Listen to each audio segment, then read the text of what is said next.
कथा भगवान श्री कृष्ण ने कहा, भगवत ज्ञान की प्राप्ति सर्वप्रथम सूर्यदेव को प्राप्त हुई थी। राधे राधे, जय श्री राम। मैं नीतू पांडे चुपचिन आप सबका स्वागत करती हूँ। इस प्रसंग का वर्णन श्रीमद् भगवद गीता मिलता है। इस प्रसंग में भगवान श्री कृष्ण आज अर्जुन को समझाते हैं, हे अर्जुन, यह भगवत ज्ञान की प्राप्ति सर्वप्रथम मैंने सूर्यदेव यानी विवस्वान को दी थी और उन्हें यह बताया था कि यह घटना होनी निश्चित है। भविष्य में जो होना होता है वह पहले ही लिखा जा चुका होता है। इसके लिए कोई भी जिम्मेदार नहीं हो सकता है।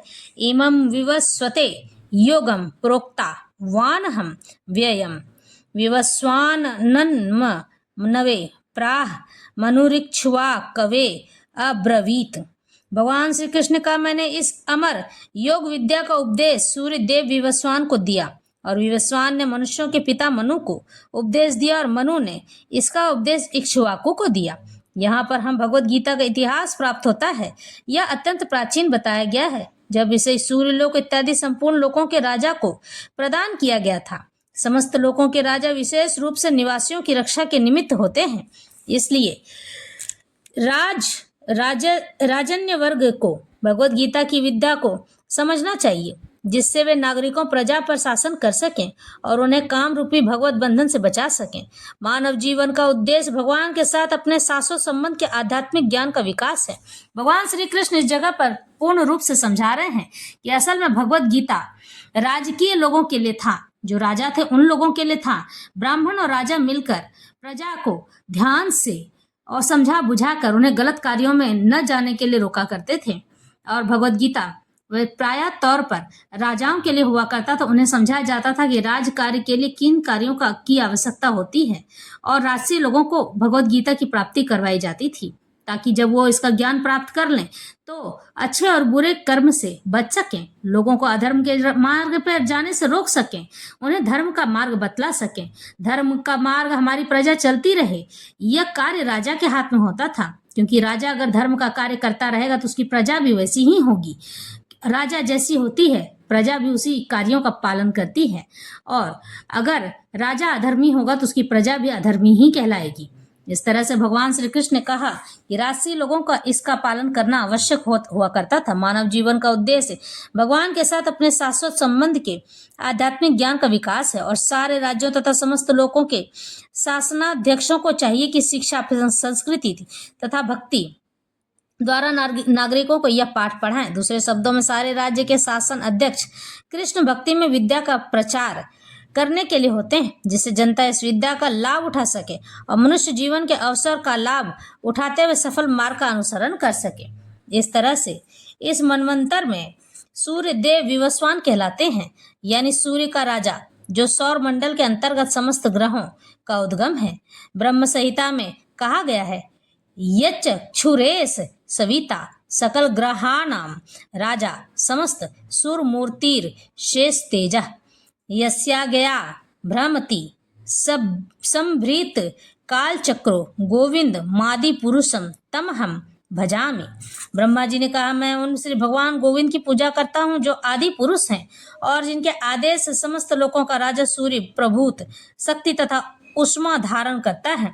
यह सूर्य भगवान के नेत्र तुल्य है और यह उनकी आज्ञा अनुसार अपनी कक्षा को तय करता है। सूर्य सभी लोकों का राजा है तथा सूर्य देव विवस्वान सूर्य ग्रह पर शासन करते हैं, जो उष्मा तथा प्रकाश प्रदान करके अन्य समस्त लोकों को अपने नियंत्रण में रखते हैं। सूर्य कृष्ण के आदेश पर घूमता है और भगवान कृष्ण ने विवस्वान को भगवत गीता की विद्या समझाने के लिए अपना पहला शिष्य चुना था। इसलिए गीता किसी मामूली सांसारिक विद्यार्थी के लिए कोई काल्पनिक भाष्य नहीं है, अपितु ज्ञान का मानक ग्रंथ है जो अनंत काल से चला आ रहा है। महाभारत में गीता का इतिहास इस रूप में प्राप्त होता है, त्रेता युगादुच्च ततो विवस्वानन्म मनवे ददौ मनुश्च लोक भृत्यर्थम सुता यक्ष्वा कवे ददौ इक्ष्वा कुशकुना च कथितौ व्याप्य लोकान व स्थिता। त्रेता युग के आदि में विवस्वान के परमेश्वर संबंधित इस विज्ञान का उपदेश मनु को दिया और मनुष्यों के जनक मनु ने इसे अपने पुत्र इक्ष्वाकु को दिया। इक्ष्वाकु इस पृथ्वी के शासक थे और उस रघुकुल के पूर्वज थे जिसमें भगवान श्री राम ने अवतार लिया।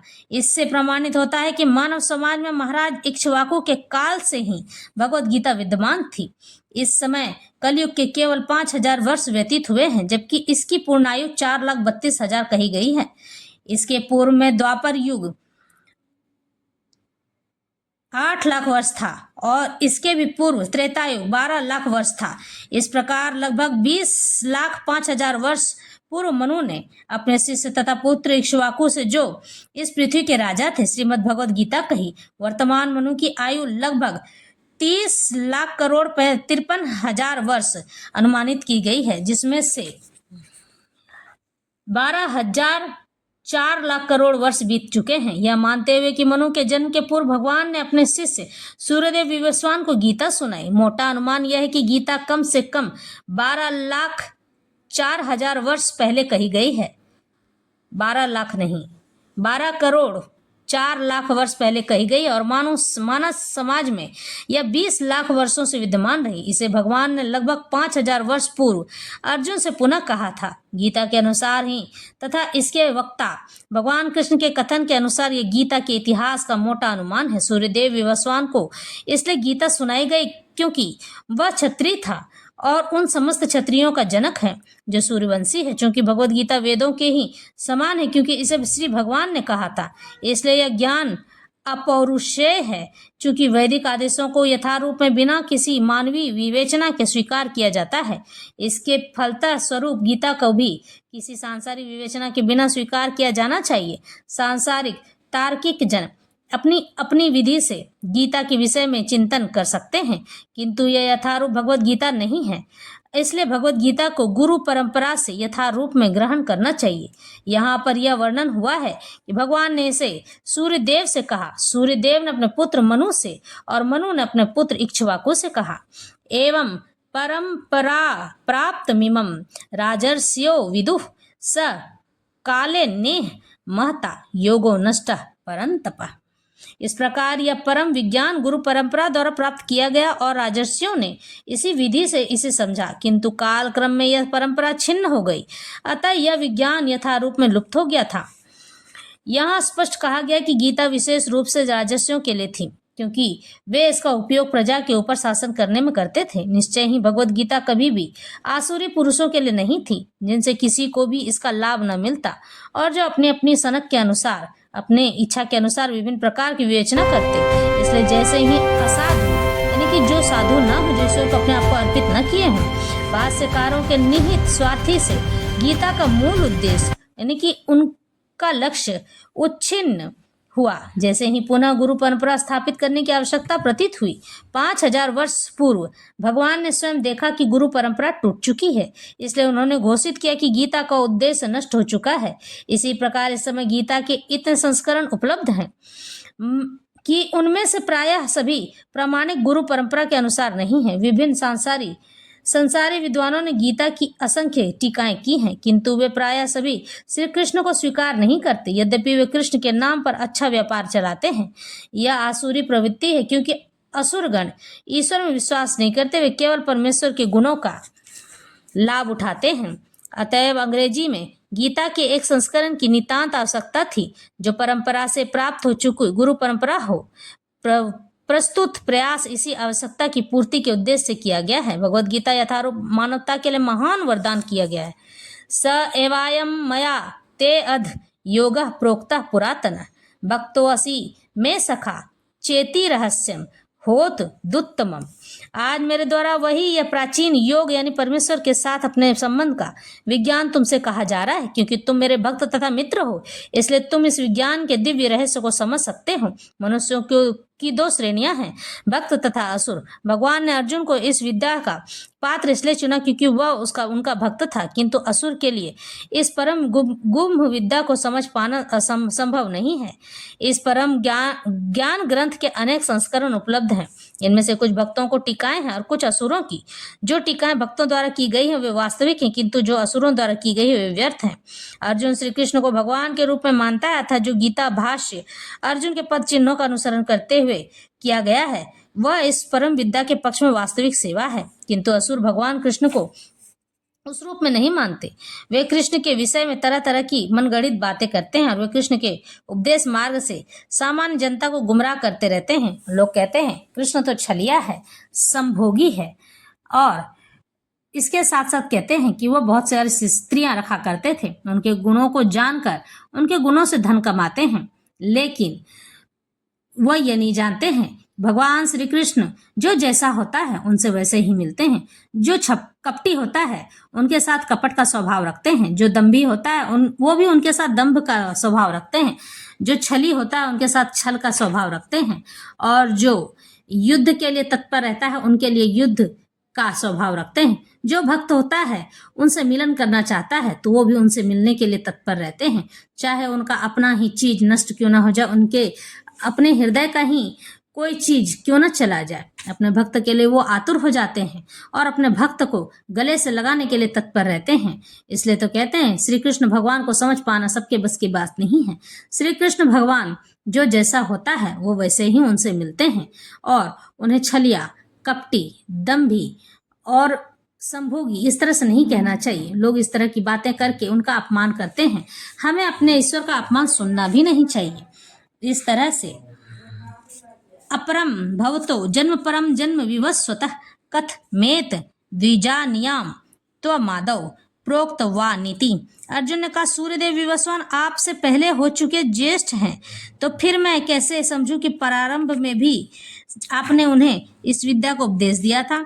जब अर्जुन भगवान का माना हुआ भक्त है तो फिर उसे कृष्ण के वचनों पर विश्वास क्यों नहीं हो रहा था। तथ्य यह है कि अर्जुन यह जिज्ञासा अपने लिए नहीं कर रहा है, अपितु जिज्ञासा उन पक्षों के लिए है जो भगवान के विश्वास नहीं करते हैं, अथवा उन असुरों के लिए जिन्हें विचार पसंद नहीं है कि कृष्ण को भगवान माना जाए। उन्हीं के लिए अर्जुन यह बात इस तरह पूछ रहा है मानो वह स्वयं भगवान या कृष्ण से अवगत न हो। जैसा कि 10वें अध्याय में स्पष्ट हो जाएगा, अर्जुन भली भांति जानता था कि कृष्ण श्री भगवान है और वे प्रत्येक वस्तु के मूल स्रोत हैं तथा ब्रह्म चरम सीमा है। निसंदेह कृष्ण इस पृथ्वी पर देवकी के पुत्र रूप में भी अवतीर्ण हुए हैं। सामान्य व्यक्ति के लिए यह समझ पाना अत्यंत कठिन है कि कृष्ण किस प्रकार उसी शाश्वत आदि पुरुष श्री भगवान के रूप में बने रहे हैं। अतः इसलिए बात को स्पष्ट करने के लिए अर्जुन ने कृष्ण से यह प्रश्न पूछा जिससे वे ही प्रामाणिक रूप में बताएं। कृष्ण परम प्रमाण है। यह तथ्य आज ही नहीं अनंत काल से सारे विश्व द्वारा स्वीकार किया जाता है, केवल असुर ही इसे अस्वीकार करते रहे हैं। जो भी हो, चूंकि कृष्ण सर्व स्वीकृति परम प्रमाण है, इसलिए अर्जुन उन्हीं से प्रश्न करता है जिसे कृष्ण स्वयं बताएं, और असुर तथा उनके अनुयायी जिस भांति अपने लिए तोड़ मड़ोड़ करके उन्हें प्रस्तुत करते हैं उससे बचा जा सके। यह प्रत्येक व्यक्ति के लिए आवश्यक है कि अपने कल्याण के लिए वह कृष्ण विद्या को जाने। इसलिए जब कृष्ण स्वयं अपने विषय में बोल रहे हों तो यह सारे विश्व के लिए शुभ है। कृष्ण द्वारा की गई ऐसी व्याख्या असुरों को भले ही विचित्र लगे, क्योंकि वे अपने ही दृष्टिकोण से कृष्ण का अध्ययन करते हैं, किंतु जो भक्त हैं वे साक्षात कृष्ण द्वारा उच्चरित वचनों का हृदय से स्वागत करते हैं।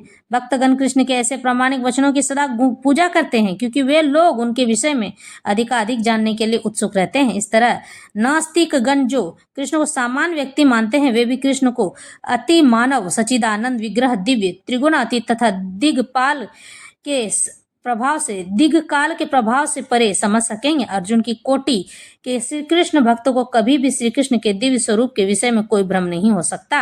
अर्जुन द्वारा भगवान के समक्ष ऐसा प्रश्न उपस्थित करने का उद्देश्य उन व्यक्तियों की नास्तिकतावादी प्रवृत्ति को चुनौती देना था जो कृष्ण को भौतिक प्रकृति के गुणों के अधीन एक समान व्यक्ति मानते हैं। तो यह कथा और व्यथा यहीं संपन्न होती है। प्रेम से बोलो राधे राधे।